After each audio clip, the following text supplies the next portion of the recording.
آپ دنیا میں حکومت تو گھما سکتے, اللہ کو نہیں گھما سکتے. یہ ایسا ہیلا ڈھونڈتے. آپ یہ چاہ رہے کہ اللہ بھی آپ کو تنخواہ بھی پھر انڈین روپیز میں دے. $4,000 بولے میرے زکوٰۃ ہوتی, پیسہ تو پیسہ ہے. بولے میں انڈیا میں بولتا ہوں 4,000 دے دو. میں نے کہا ارے واہ, اللہ سے تو مانگتا ڈالر میں اور زکوٰۃ چکاتا روپیز میں, وہ بھی ایکویلنٹ. ہاں کوئی یہ کر سکتا ہے کہ $4,000 ایکویلنٹ تو کتنا ہوتا ہے آج کی قیمت میں؟ تقریباً 60,000 روپے کا 1,000 روپیہ سمجھو بنے گا, ہے نا. 60 کے اندر آج کل $2,40,000 روپے زکوٰۃ ہے وہ, اور انڈیا میں بھی 4 دے رہے ہیں. تو ویسے نہیں, تو میری کاسٹ تھوڑی سمجھ لیجئے, میں $10 میں کھانا کھا لیتا ہوں, تو $10 کے حساب سے ایک مسکین کا کھانا کتنا ہو رہا ہے روز دینا ہے 30 دن کا, تو کتنے ڈالر ہو گئے؟ $300. $300 وہ تو انڈین کرنسی میں 18,000 روپے ہوں گے. اب یہاں ہو سکتا ہے بہت لوگ کھا لے اس کے بدلے میں, لیکن آپ اپنے حساب سے, چونکہ آپ کو دینا تو اس زمین پر تھا ایک مسکین کو, چونکہ وہاں کوئی مسکین ہے ہی نہیں, تو جب آپ انڈیا میں دیں گے تو کوالٹی آف فوڈ تو وہی ہوگا نا, اس کا گریڈ وہ نہیں ڈاؤن ہوگا. تو آپ یہاں پہ دیجیے. یہاں ہو سکتا ہے ایک نہیں, 18,000 میں تو میں سمجھتا ہوں ماشاء اللہ مہینہ بھر گھر چل جاتا ہے کسی کا. یہاں تو مہینہ بھر بھی نہیں, میں سمجھتا ہوں کچھ لوگوں کے 3 مہینے چل جائیں گے 6,000 روپے کے حساب. تو بہرحال وہ ایک الگ چیز ہے. تو ہم کو کھانا دینا ہے, اس مسکین کو کھلانا ہے. الگ الگ علاقے کے اعتبار سے نوعیتیں بدل سکتی ہے, کھانے کی کاسٹ بدل سکتی ہے. تو اگر سمجھ لیجیے آپ کھانا نہیں کھلا سکتے ہیں کسی کو, اور ایک تو یہ کم از کم ہے, لیکن فدیہ تو ایک کا ہے, لیکن اگر آپ کو رمضان ہے اضافہ کرنا تو اللہ صدقے میں کنورٹ کر دیں گے, زیادہ چیزوں کو دیجیے نا, زیادہ کیوں. ہم یہ تو کم از کم لمٹ ہے, اس سے زیادہ آپ خرچ کر سکتے ہیں نا. تو جہاں ایک مسکین کو آپ دے رہے بھائی یہ تو فدیے کا ہے, اور 2 بھی گھر میں ان کی کھانا نہیں, چلو 2 کو بھی 3 کا کر لیتے, اللہ اور دیں گے آپ کو. تو بہرحال ایک مسکین کو آپ کو ایک وقت کا کھانا ہے, تو فرسٹ پریفرنس کھلانے کو ہے, کھانے کو فزیکلی کھانا بنا کے کھلائیے.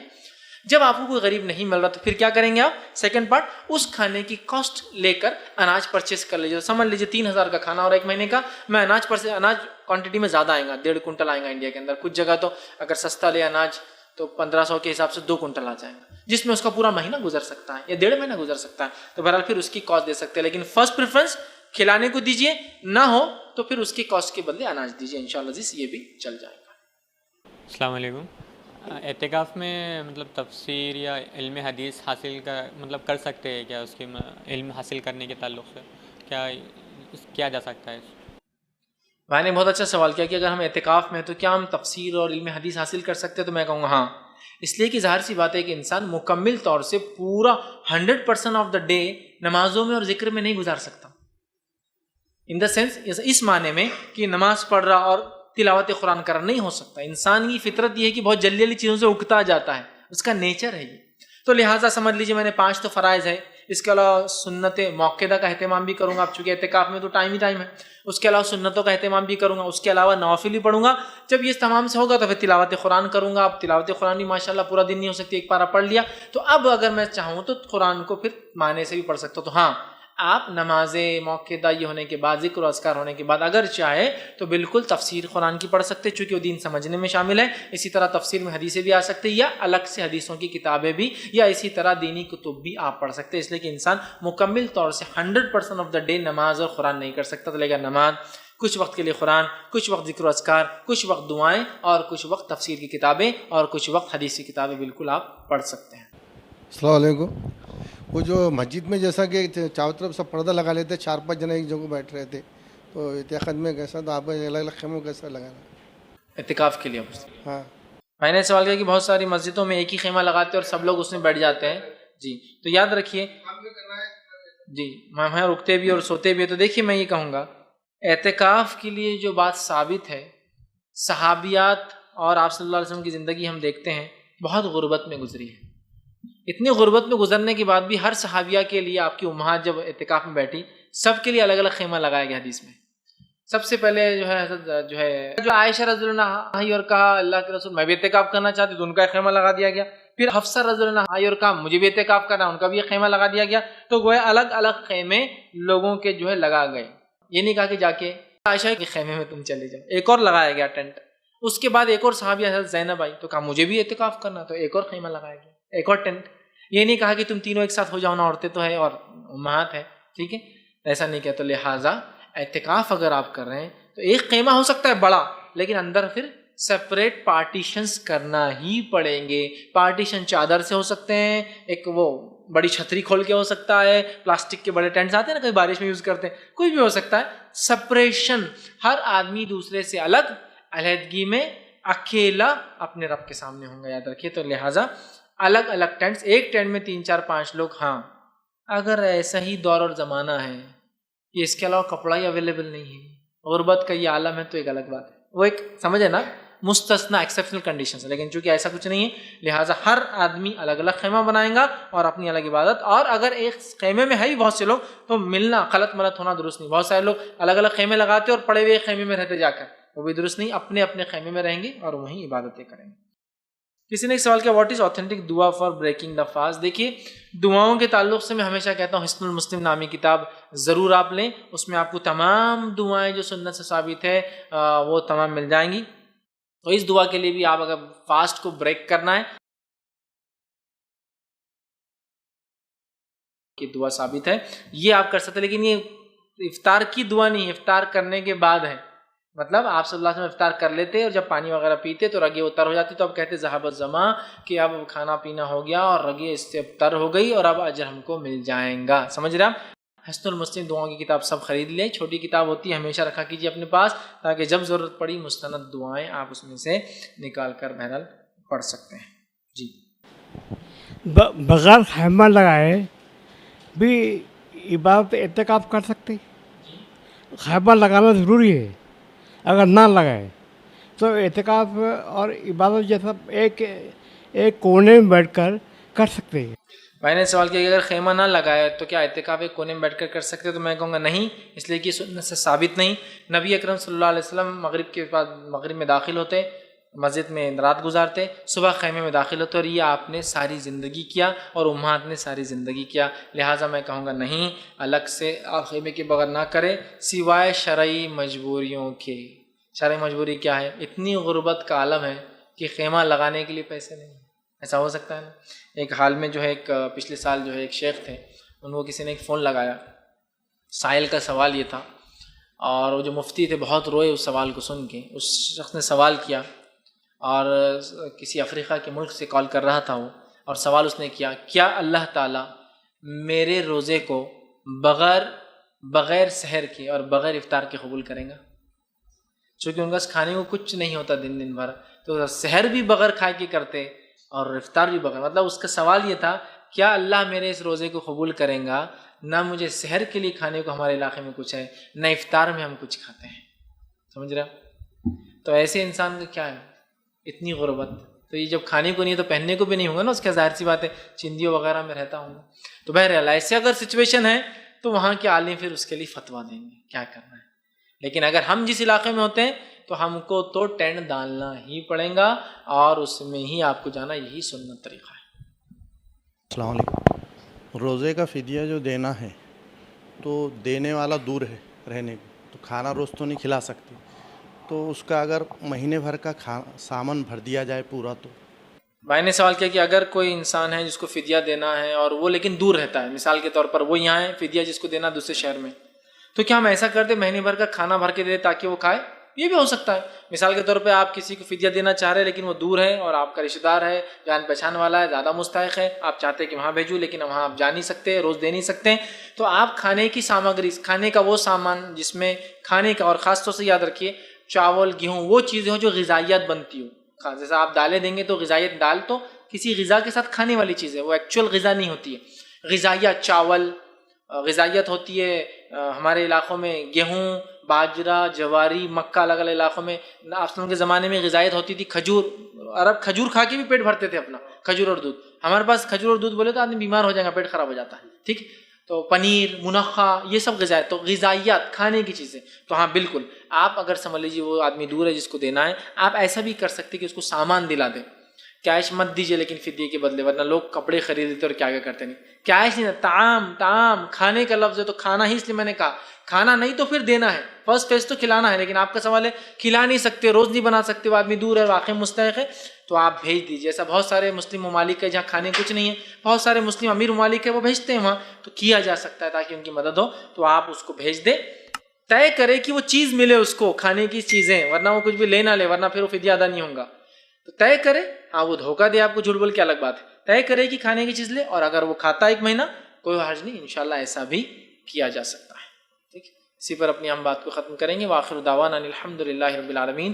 سبحان ربک رب العزت عما یصفون وسلام علی المرسلین والحمدللہ رب العالمین.